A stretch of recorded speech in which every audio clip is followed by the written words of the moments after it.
Suntem o casă de oaspeți din Viscri și ne numim, ca într-un loc în care străzile nu au nume, Viscri Nouă.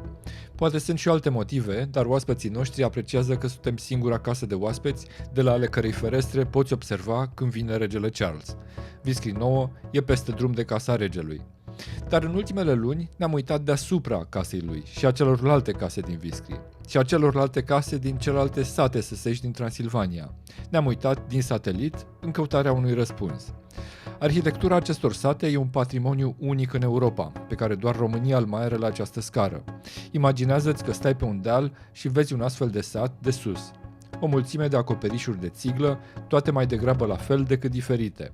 Am vrut să înțelegem în ce stare e acest patrimoniu în 2026.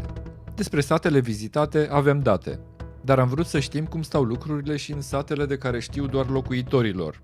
Care dintre ele sunt diamante neșlefuite, păstrate bine, dar neștiute.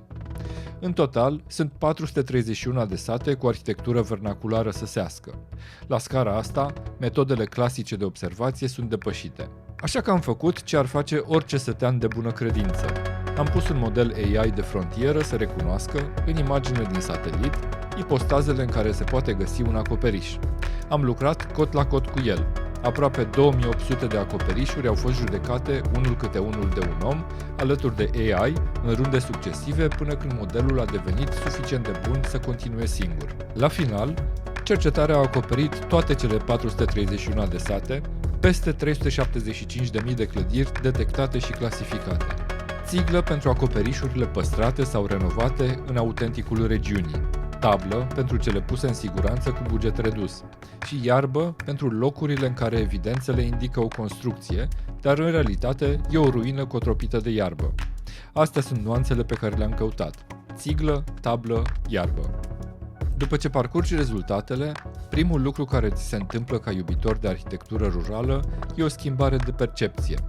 Dacă obișnuiai să demonizezi acoperișurile de tablă, acum îți dai seama că ăsta e răul mai mic.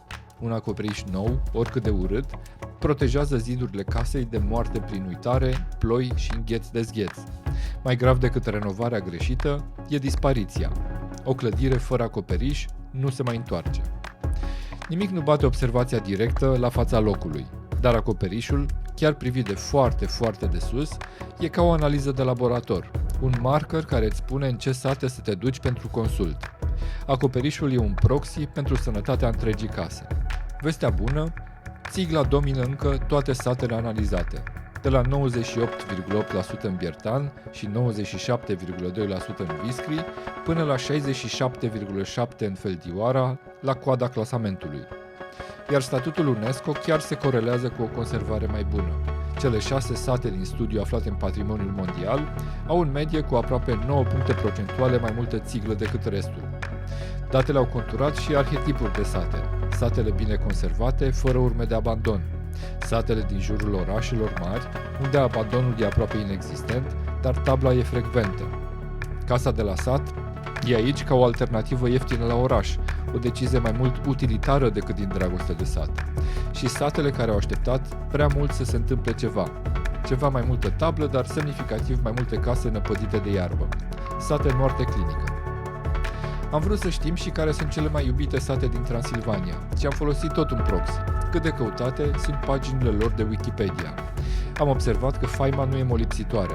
La câțiva kilometri de sate celebre, satul Dacia, Stein pe săsește, are una dintre cele mai mari rate de case părăsite. 4 din 10 construcții detectate din satelit nu mai au astăzi niciun acoperiș. Și o ultimă concluzie, de fapt o premiză care ne-a fost infirmată. Nu există o relație simplă între cât de cunoscut e un sat și cât de bine păstrată îi e arhitectura. Ba uneori dimpotrivă, sărăcia s-a dovedit cel mai bun conservant, iar arhitectura unor sate a fost stricată tocmai pentru că au devenit cunoscute fără să aibă mecanisme de protecție. Nu putem spune care va fi viitorul Biertan sau viitorul Viscri, dar împărtășim aceste date cu oameni care înțeleg că, înainte de a face un sat cunoscut, trebuie să existe aceste mecanisme. Studiul interactiv, clasamentul satelor și metodologia la viscri9.com, un proiect Viscri 9.